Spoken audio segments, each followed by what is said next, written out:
नमस्कार। 6 जनवरी 2023 के प्रमुख करंट अफेयर्स को देखते हैं। इमोइनु इरिप्ता महोत्सव ये मुख्य रूप से मणिपुर राज्य में मनाया जाने वाला एक फसल उत्सव के रूप में मनाया जाता है। देवी इमोइनु को समर्पित ये त्यौहार है। स्वास्थ्य और समृद्धि के लिए वहाँ के लोग इस महोत्सव को मनाते हैं।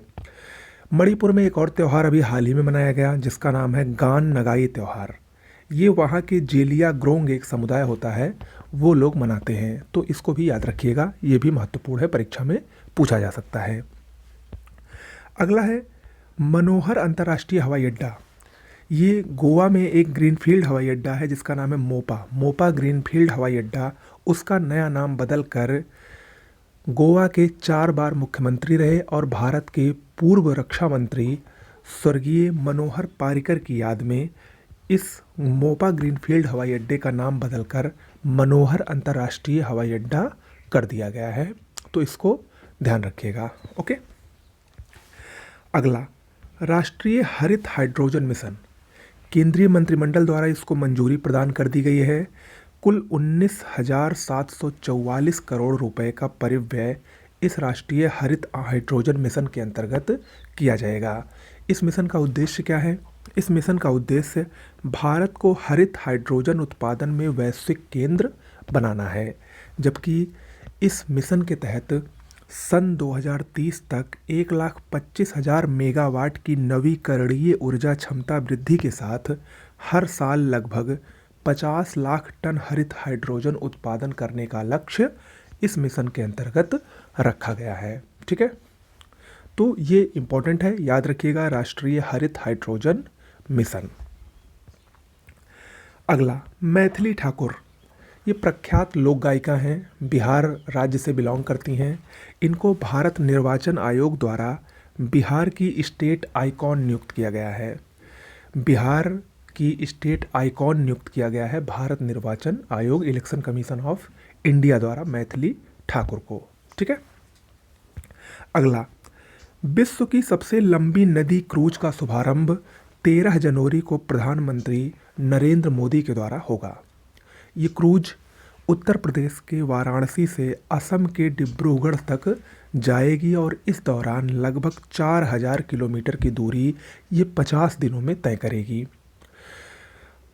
यूपी के वाराणसी से असम के डिब्रूगढ़ तक जाने के बीच में ये लगभग 1,000 किलोमीटर की यात्रा बांग्लादेश में करेगी। बांग्लादेश से भी ये होकर गुजरने वाली है। इसका शुभारंभ 13 जनवरी को प्रधानमंत्री नरेंद्र मोदी द्वारा किया जाएगा। ओके, और ये विश्व की सबसे लंबी नदी क्रूज सेवा होगी।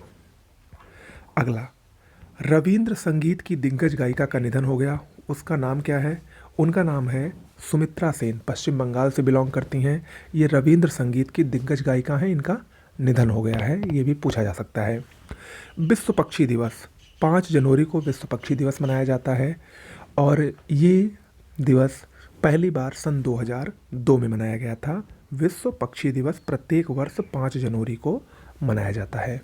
ओके। यूएनएससी के नए अस्थायी सदस्य नियुक्त हुए हैं।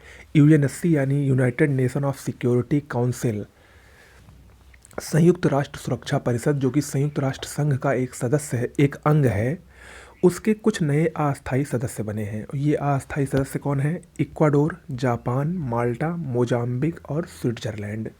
और इन्होंने भारत, केन्या, नॉर्वे, आयरलैंड और मेक्सिको का स्थान लिया है, जिनका 2 साल का कार्यकाल खत्म हो रहा है।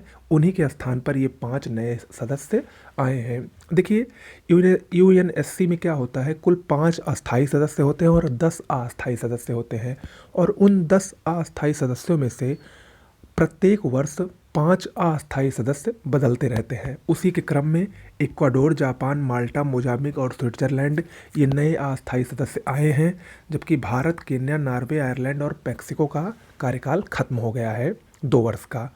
तो ये काफ़ी महत्वपूर्ण है, पूछ लेता है प्रश्न में। ये पिछले पीसीएस में भी पूछ चुका है कि निम्न में से कौन यूएनएससी का नया अस्थायी सदस्य नहीं बना है।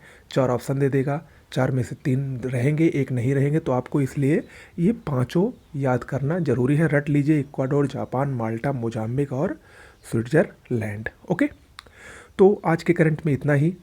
बने रहिए हमारे साथ वीडियो के साथ। और हाँ, एक सूचना और है, उत्तर प्रदेश लोक सेवा आयोग द्वारा OTR वन टाइम रजिस्ट्रेशन वाली प्रक्रिया प्रारंभ हो गई है। कैसे करना है, क्या करना है, उसके बारे में एक वीडियो आपको दोपहर तक मिल जाएगा।